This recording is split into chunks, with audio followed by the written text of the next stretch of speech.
Oke guys, welcome back to Cakradivara Reinkarnasi dalam pembahasan alur cerita Battle Shock The Heaven Season 5 episode ke-162. Seperti biasa, kita review dulu pembahasan alur cerita episode sebelumnya, di mana Shoyen telah kembali ke pavilion bintang jatuh bersama bini dan bocilnya. Dan ternyata Abah Yolo udah demen banget sama cucu muridnya hingga langsung mengambil alih pelatihan Xiao Xiao secara pribadi. Nah, berhubung Shoyen sudah kembali ke pavilion bintang jatuh, tuan muda ketiga keluarga Xiao itu pun langsung bergegas pergi bersama Yao Chen, Medusa, dan Xiao Yishan ke pameran dagang spasial demi mendapatkan potongan terakhir dari peta api teratai pemunihan iblis. Selama berada di pameran dagang spasial, Shoyen terus menemukan benda-benda menakjubkan, mulai dari batu asal piton penelan surga yang tampaknya samar-samar menunjukkan 9 warna, buku racun, dan tentu saja potongan peta api teratai pemunihan iblis berkat pil obat tingkat 8 dengan guntur pil 9 warna abah. Namun ternyata keuntungan mengikuti pameran belum berakhir karena di akhir acara semua peserta lelang diberikan informasi cuma-cuma tentang kemunculan pohon kuno bodhisattva di wilayah kuno Menghuang. Gimana cerita selanjutnya? Langsung aja kita terobos satu. Setelah memberikan informasi tentang pohon kuno bodhisattva, Shoyen dan rombongannya pun bergegas keluar dari ruang kosong tempat pameran dagang diselenggarakan, sambil mengungkapkan ketidakpercayaan bahwa peta api teratai pemunihan iblis ternyata bisa begitu mudah mereka dapatkan. Melihat muridnya sudah kesenangan, Abah pun langsung mengingatkan Shoyen untuk berhati-hati karena dari persepsi spiritual yang dia sebarkan sebelumnya, Yao Chen bisa menduga bahwa sepertinya orang yang berebut peta dengan mereka di pelelangan adalah orang jahat yang juga merupakan musuh lamanya. Dan benar saja, belum sampai beberapa detik setelah Abah mingkem, tiba-tiba saja suara lantang menggema ketika sebuah tabir doki turun dari langit dan langsung mengisolasi kelompok Shoyen dari dunia luar. Tidak menunggu lama setelah tabir doki terbentuk, sosok Tian Shiji yang dilihat Abah pada pelelangan sebelumnya muncul sambil bersantai dalam sebuah ranjang peraduan yang melayang di hadapan rombongan Shoyen. Tidak hanya sosok yang dilihat Abah sebelumnya, seorang lelaki aneh lain bernama Zizi menyusul muncul dari dalam robekan celah spasial ketika langsung berdecak gembira ketika melihat musuh lama abangnya itu ternyata membawa dua keindahan bersamanya. Ketika melihat dua sosok itu, Yao Chen sudah langsung bisa mengenali mereka sebagai petinggi sekte Yun Yun atau sekte awan hujan, yang seluruh sektenya hanya terdiri atas murid perempuan, di mana murid-murid ini akhirnya akan dijadikan tungku kultivasi oleh dua kakak beradik gelok tersebut. Tian Zizi menegaskan bahwa peta api teratai pemunihan iblis pasti akan jatuh ke tangannya, sementara Zizi meminta Abah untuk tidak sombong karena menjadi seorang karena hari ini dia dan abangnya pasti akan membalas dendam masa lalu ketika Yao Chen mengusir mereka berdua dari dataran tengah. Dan tanpa babi bu baik Yao Chen maupun Zizi sama-sama melepaskan serangan dan menyebabkan ledakan dahsyat yang membuat Shoyen dan duo ciwi-ciwi terhempas keluar. Ternyata ledakan itu merupakan sesuatu yang disengaja karena Zizi memang berniat memisahkan Yao Chen dari rombongannya sehingga dia juga bisa memisahkan diri dari Tian Zizi untuk menghabisi rombongan Yao Chen tersebut. Awalnya Abah berpikir bahwa tindakan duo kalajengking bersaudara memisahkan diri ini adalah sesuatu yang bodoh, namun ketika Tian Zizi menyerap kekuatan dua murid perempuan yang bersamanya, Yao Chen langsung sadar bahwa mereka telah menyembunyikan kekuatan dan mau tidak mau mulai mengkhawatirkan Shoyen di luar sana. Dan benar saja apa yang dikhawatirkan Abah, di luar tabir Zizi langsung menunjukkan kekuatannya sebagai ahli dojun puncak perubahan ke-6 ketika menyerang Shoyen demi merebut dua gadis yang bersamanya.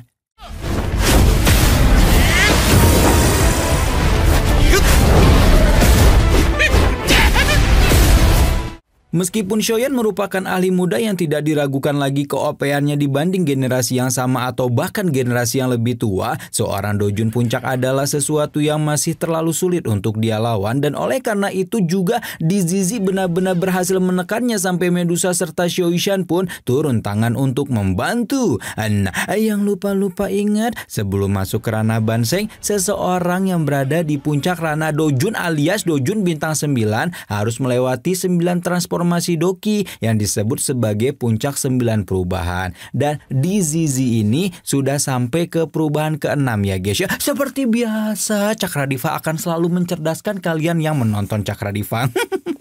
Tinggal 3 perubahan lagi dia udah sampai ke ranah Banseng gitu.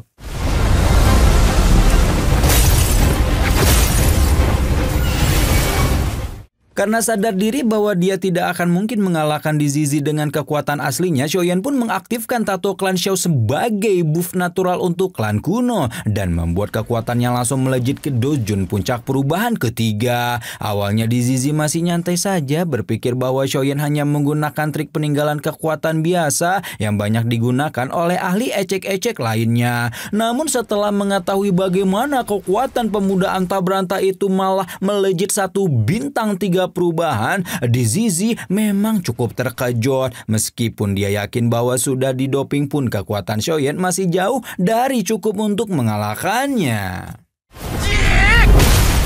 Dan benar saja, begitu DZZ dengan kekuatan asli seorang ahli puncak Dojun perubahan ke-6 melakukan serangan full power, Shoyan masih tidak bisa berkutik sama sekali dan segera memutar otak untuk mencari cara lain demi mengalahkan bapak-bapak cabul tersebut. Medusa dan Shoishan baru saja berkedip muncul di sisi Shoyan ketika pemuda itu meminta keduanya untuk membantu menahan DZZ sebentar karena dia membutuhkan cukup banyak waktu untuk melakukan serangan andalan. Apalagi kalau bukan teratai api pemusnahan sebagai cara terakhir untuk mengalahkan si kala jengking tua. Sesuai permintaan Shoyan, Medusa dan Shoishan pun segera menyerang DZZ yang membuat si korban penyerangan justru kesenangan melihat duo ciwi cantik melompat ke pelukannya. Astagfirullah.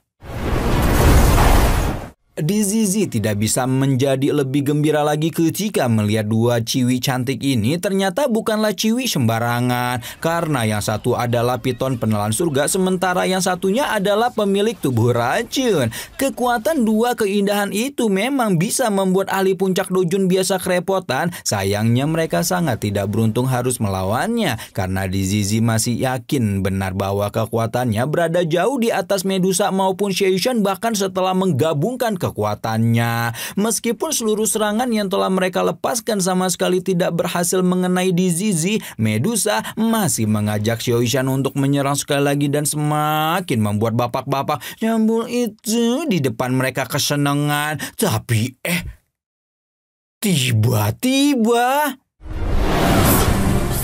tiba-tiba saja DZZ merasakan letusan energi penghancur yang begitu mengancam, di mana energi penghancur itu tidak lain berasal dari Shoyan yang sedang OTW menggabungkan 4 api surgawi di tubuhnya untuk membentuk teratai api pemusnahan. Bahkan untuk seorang ahli puncak Dojun putaran ke-6, kekuatan api surgawi masih merupakan sesuatu yang sangat menakutkan, di mana yang lebih menakutkan lagi, bocil FF kemarin sore itu memiliki 4 api surgawi yang berbeda-beda dan berusaha untuk menyatukannya. Melihat ancaman yang luar biasa menakutkan itu, DZZ merasa tidak bisa diam saja dan langsung mengalihkan targetnya kepada Shoyan hingga membuat Medusa dan Shoishan bergegas menghalanginya.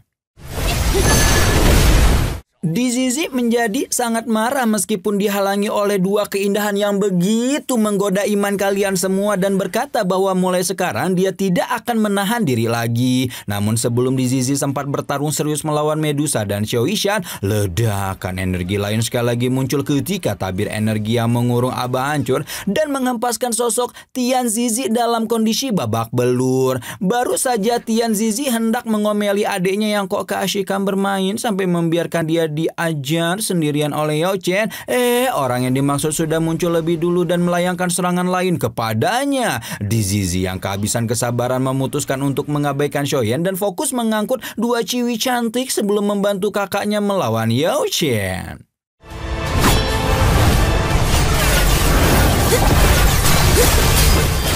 Medusa dan Shoyishan susah payah melepaskan diri dari belenggu di Zizi sebelum kemudian melesat mendekati Shoyen yang tampaknya sudah selesai membentuk teratai api pemusnahannya. Di Zizi yang sudah berambisi mengejar dua ciwi cantik awalnya tidak menyadari kalau Shoyen telah selesai menggabungkan api surgawi. Dan sayang ketika dia sadar segalanya sudah terlambat karena sebuah teratai api indah dengan kekuatan penghancur yang mengerikan telah melayang dengan santai ke arahnya. Di Zizi berusaha keras menyelamatkan diri, namun tampaknya dia pun menyadari upaya kabur ke Singapura itu tidak akan bisa berhasil dan akhirnya membentuk pertahanan terkuat untuk melindungi diri. Tapi ternyata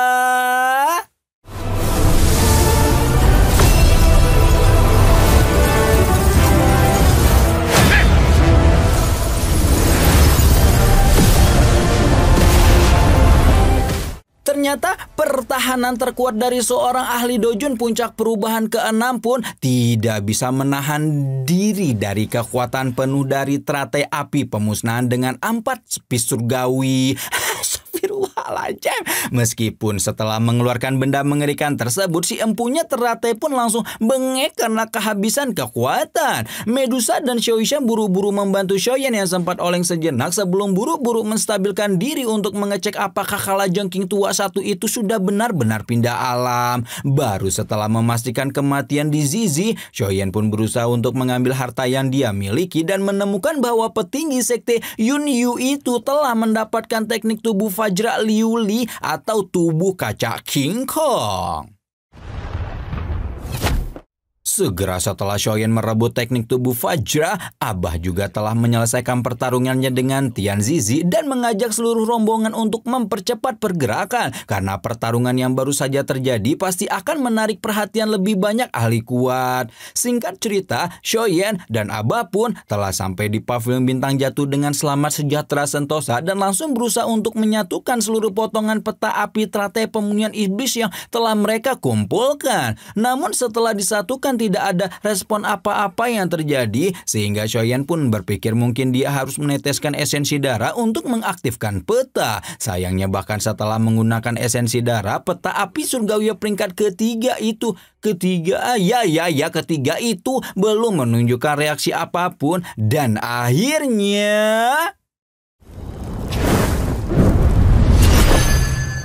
Akhirnya Shoyen pun memikirkan cara terakhir yaitu membakar potongan api itu dengan api 3000 teratai hatinya dan tanpa diduga-duga peta tersebut benar-benar bereaksi terhadap api surgawi. Setelah meningkatkan kekuatan pembakaran api surgawi, akhirnya formasi yang mengunci peta pun berhasil dipecahkan dan membuat pesan-pesan aneh mulai melayang di atas peta seolah menunjukkan suatu kondisi yang terjadi ketika api teratai pemunihan iblis muncul di dunia. Pesan itu menuliskan api teratai pemunihan iblis akan lahir ke dunia ketika ada 2 bulan muncul bersamaan dan 9 bintang sejajar di langit. Abah cukup terkejut karena kondisi-kondisi itu hanya muncul dalam 1000 tahun sekali dan kebetulan fenomena terakhir terjadi sekitar 997 tahun yang lalu yang menandakan bahwa api teratai pemunihan iblis akan muncul dalam 3 tahun kemudian. Nah, ketika Shoyen hendak mengamati peta api teratai pemunihan iblis dengan lebih seksama, tiba-tiba saja sebuah gugus cahaya melesat dari dalam peta dan masuk ke dalam ruang di antara kedua alisnya hingga langsung membuat Shoyen tak sadarkan diri.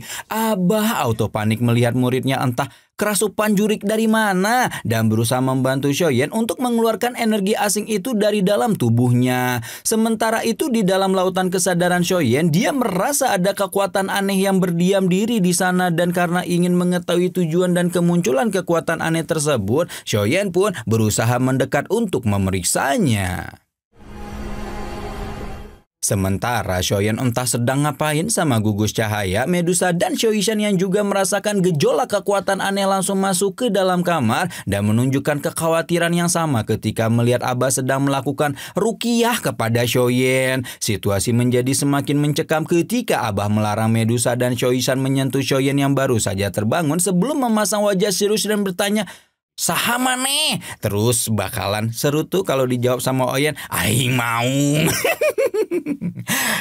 Abah bertanya umur berapa Shoyen pertama kali bertemu dengannya dan menghela napas lega ketika memastikan bahwa kekuatan aneh itu tidak mengambil alih tubuh muridnya.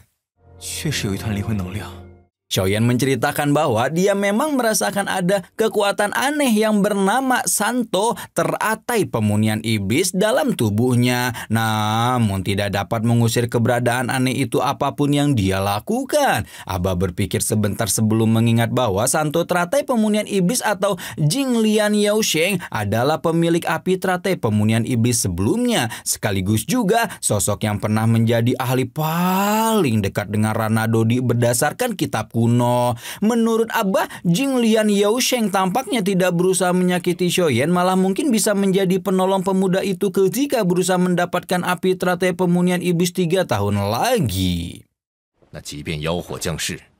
Meskipun ada Jiang Liang Laosheng Yaochen menekankan bahwa api teratai pemunian iblis terlalu kuat kalau Shoyen mau mengandalkan bantuan eksternal dan meminta muridnya itu untuk mencapai Rana Doseng dalam 3 tahun. Mencapai Rana Doseng dalam 3 tahun dengan pelatihan biasa tidak berbeda dari berusaha untuk menggapai surga. Karena itulah Abah menyarankan Shoyen untuk mengikuti ekspedisi pohon kuno Bodhisattva di wilayah kuno Menghuang dan berpikir bahwa benih bodhisattva yang dahulu pemuda itu dapatkan untuk memulihkan tubuh beracun Shoishan pasti bisa membantunya. Sambil menunggu ekspedisi pohon kuno bodhisattva dimulai, Shoyen pun melakukan segala hal yang dia bisa dan segera tenggelam dalam pelatihan mendalam hingga tiba-tiba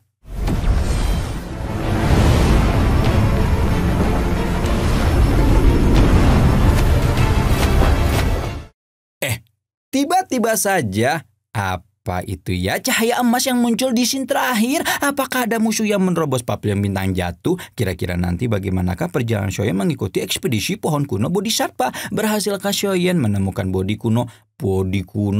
pohon kuno legendaris tersebut, dan bisakah Shoyen menerobos Rana Doseng dalam 3 tahun? Nantikan terus pembahasan hanya di Cakradivara Reinkarnasi ya. Gimana kalian nonton ini sambil ngapain? Sambil lempar-lempar batu atau sambil ngapain? Ingat, bukan jadi ngebahas ke situ atuh ya.